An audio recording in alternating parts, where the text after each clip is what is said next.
ذرا تصور کیجئے ویٹیکن میں ایک شادی کی رات، مگر یہ رات اپنی پاکیزگی کے لیے نہیں بلکہ اپنی پستی اور بے حرمتی کے لیے تاریخ میں بدنام ہونے والی تھی۔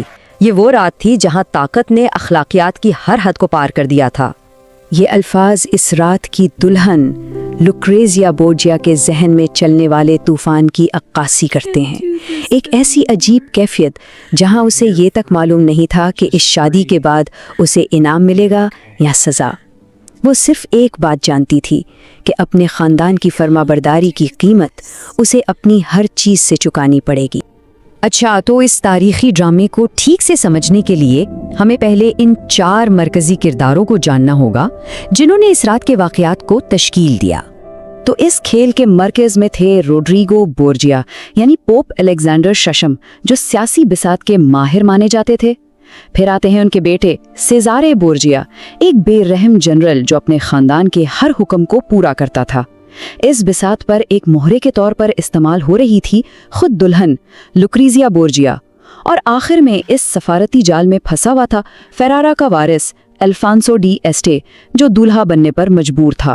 تو سوال یہ پیدا ہوتا ہے کہ آخر یہ شادی اتنی اہم کیوں تھی؟ دیکھیے، اس کے پیچھے محبت یا کوئی ذاتی جذبات نہیں تھے، بلکہ طاقت کا ایک بے رحم حساب کتاب تھا۔ آئیے ذرا اس شادی کے سیاسی محرکات پر ایک نظر ڈالتے ہیں۔ بورجیا خاندان کا مقصد صاف تھا۔ وہ شمالی اٹلی کی کلیدی ریاست فرارا کے ساتھ اتحاد کر کے اپنی طاقت کو ناقابل تسخیر بنانا چاہتے تھے۔ دوسری طرف الفانسو ڈیسٹے ایک بہت مشکل دوراہے پر کھڑا تھا۔ اگر وہ انکار کرتا تو اسے سیزارے بورجیا کی طاقتور فوج کے ساتھ کھلی جنگ کا سامنا کرنا پڑتا، یعنی اس کے پاس دراصل کوئی اختیار تھا ہی نہیں۔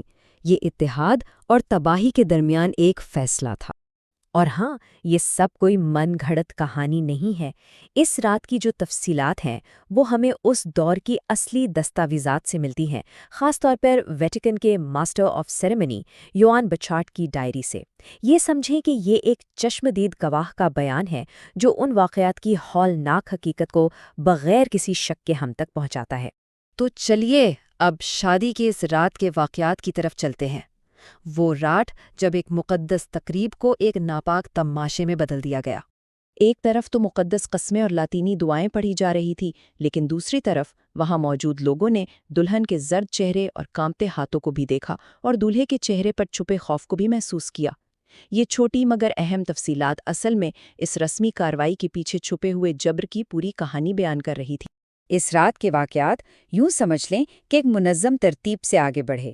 شروعات ہوئی ایک رسمی مذہبی تقریب سے، اس کے بعد ایک شاہانہ ضیافت کا اہتمام کیا گیا جو دیکھتے ہی دیکھتے ایک منصوبہ بند تذلیل میں بدل گئی۔ پھر آیا نام نہاد تفریقہ مرحلہ، اور آخر میں ایک انتہائی نجی عمل کو اتحاد کے عوامی ثبوت کے طور پر پیش کیا گیا۔ یہ تفریح دراصل کیا تھی؟ یہ تذلیل کا ایک سوچا سمجھا منصوبہ تھا۔ طوائفوں کو حکم دیا گیا کہ وہ مہمانوں کے سامنے بے لباس ہو کر ہاتھوں اور گھٹنوں کے بل چلیں، اور مہمان اس پر شرطیں لگا رہے تھے۔ یوں انسانی تذلیل کو طاقت کے ایک وحشیانہ مظاہرے میں تبدیل کر دیا گیا۔ اس کے بعد جبر کا ایک سرد اور حسابی عمل شروع ہوا۔ سب سے پہلے حکم دیا گیا کہ شادی کو قانونی طور پر ناقابل تردید بنانے کے لیے اس کی تکمیل ضروری ہے۔ پھر اس کی گواہی کے لیے محافظوں اور خاندان کے افراد کو کھڑا کیا گیا۔ اس کے بعد دھمکی اور کڑی نگرانی میں اس عمل کو انجام دیا گیا، اور مستقبل میں کسی بھی شک کی گنجائش ختم کرنے کے لیے اسے مزید 2 بار دہرایا گیا۔ یہ قانون کی آڑ میں کی جانے والی سفاکی تھی۔ ظاہر ہے ایسی رات کے زخم بہت گہرے ہوتے ہیں۔